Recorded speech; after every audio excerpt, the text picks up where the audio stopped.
Welcome back. कैसे हैं आप लोग? तो बात करेंगे आज मैथ्स पेडागोजी के चौथे क्लास का। इससे पहले हमने 3 क्लास और लिया है मैथ्स पेडागोजी का। अगर आपने उन वीडियोस को नहीं देखा है, उन क्लास को नहीं लिया है, तो प्लेलिस्ट में मैथ पेडागोजी के नाम से एक प्लेलिस्ट बना हुआ है, आप वहाँ से पिछले 3 क्लास को ले सकते हैं। यहाँ से आपको सीटेट में कम से कम 5 से 7 नंबर का मैथ्स पेडागोजी रहेगा। तो आप अगर जो नहीं पढ़े हैं तो उस क्लास को ले सकते हैं। तो आज का पहला क्वेश्चन है, निम्नलिखित में से कौन सी स्व मूल्यांकन की गणितीय तकनीक है? जो सेल्फ असेसमेंट होता है उसकी कौन सी तकनीक है? पहला है पूछताछ करना, बिल्कुल सही है। बच्चे इंक्वायरी करके भी अपने असेसमेंट करते हैं। कंपेयर करना, खुद की तुलना कर रहे हैं कि टीचर इनकी नहीं कर रहा है, तो ये भी सही है। और विश्लेषण, सेल्फ एनालिसिस, तीनों सही है। तो ऑप्शन डी सही होगा, क्योंकि इसमें है ऑल ऑफ दी। आप इनमें से सभी, थोड़ा सा यहाँ ट्रांसलेट गलत है, तो option 4 is the right answer. चलेंगे नेक्स्ट क्वेश्चन में। आज का हमारा दूसरा प्रश्न है, निम्नलिखित में से कौन सा गणित सीखने के मूल्यांकन का सिद्धांत नहीं है? 4 ऑप्शन दिया गया है, इसमें से कौन सा गणित जो है सीखने का सिद्धांत नहीं है? नहीं वाला यानी नेगेटिव ढूंढना है। पहला है सामग्री का सिद्धांत यानी प्रिंसिपल ऑफ कंटेंट, बिल्कुल सही है। अधिगम का सिद्धांत, ये भी सही है। पक्षपात का सिद्धांत, जब आप बच्चों को गणित सिखा रहे होंगे तो याद रहे आपको पक्षपात नहीं करना है कि कोई बच्चा अमीर है, गरीब है, या किसी का बैकग्राउंड अच्छा नहीं है, किसी का सामाजिक करण ठीक नहीं हुआ है, तो ऐसे पक्षपात आपको नहीं करना है। तो यहाँ नहीं मांग रहा था, इसलिए option C is the right answer. चलेंगे नेक्स्ट क्वेश्चन में।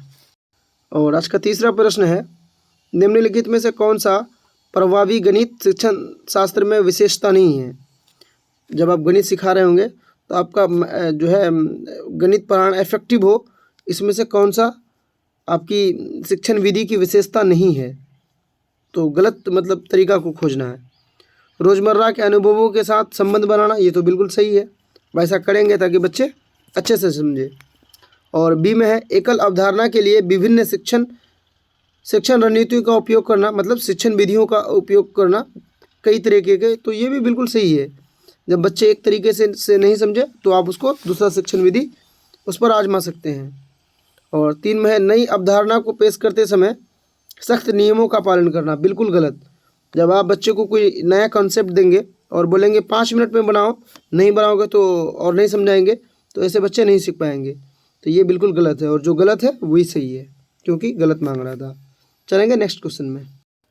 आप एक समावेशी स्कूल में अपनी कक्षा के नेत्रहीन छात्रों की ज़रूरतों को कैसे पूरा करेंगे?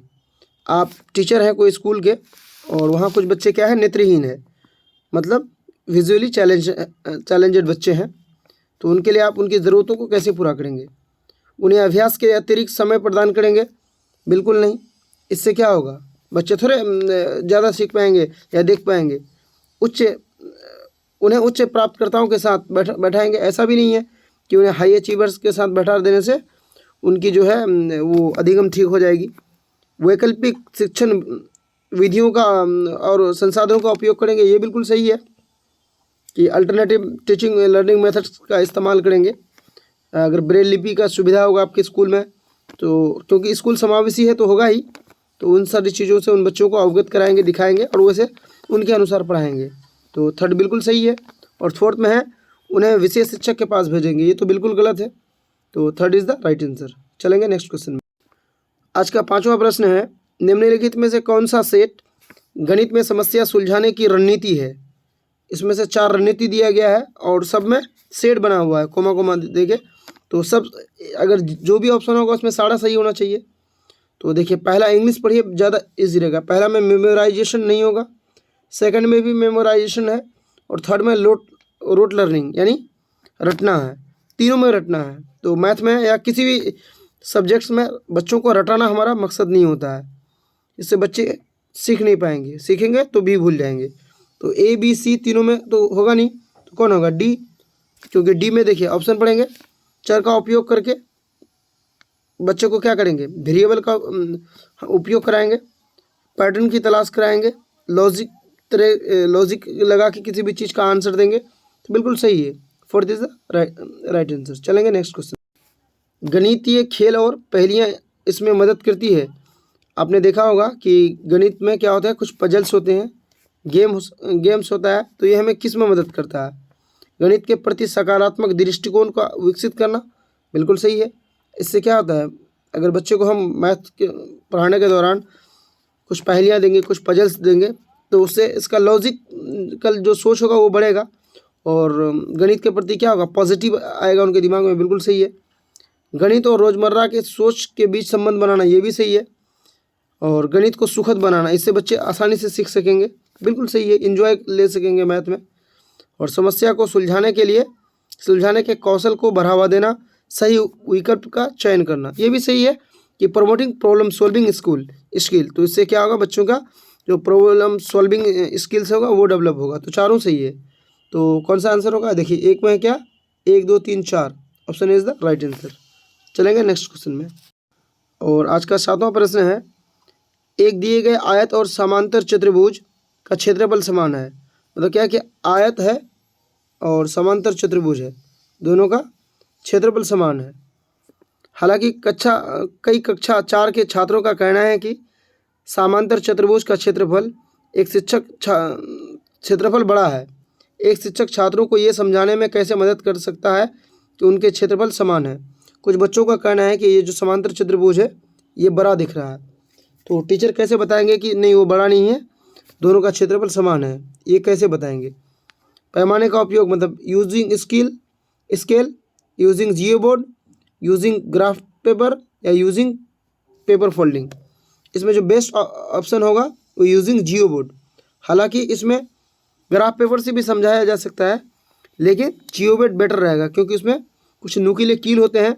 तो अगर यहाँ ये नहीं कहा कि बच्चे किस तरह के हैं, अगर बच्चे दृष्टिबाधित है या किसी की तरह की प्रॉब्लम है तो आप क्या करते हैं, मूर्त चीज़ों को दिखाकर आप उनको आसानी से समझा सकते हैं। तो जियो बोर्ड में आप बच्चों को मूर्त चीज़ दिखा सकते हैं और ग्राफ पेपर में उतना बेटर नहीं होगा। हालांकि ग्राफ पेपर भी सही है, लेकिन अगर यहाँ पर जियो बोर्ड ऑप्शन में नहीं होता तो हम किसको टिक करते, ग्राफ पेपर। लेकिन यहाँ जियो बोर्ड है इसलिए जियो बोर्ड को करेंगे। Option B is the right answer. ये है जियो बोर्ड, इसमें आप इजीली बच्चों को समझा सकेंगे।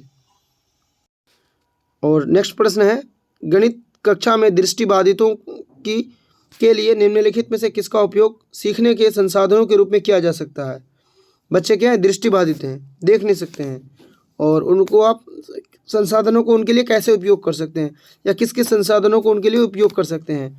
तो पहला टेलर का अबेकस, अंश कीट, संख्या चार्ट।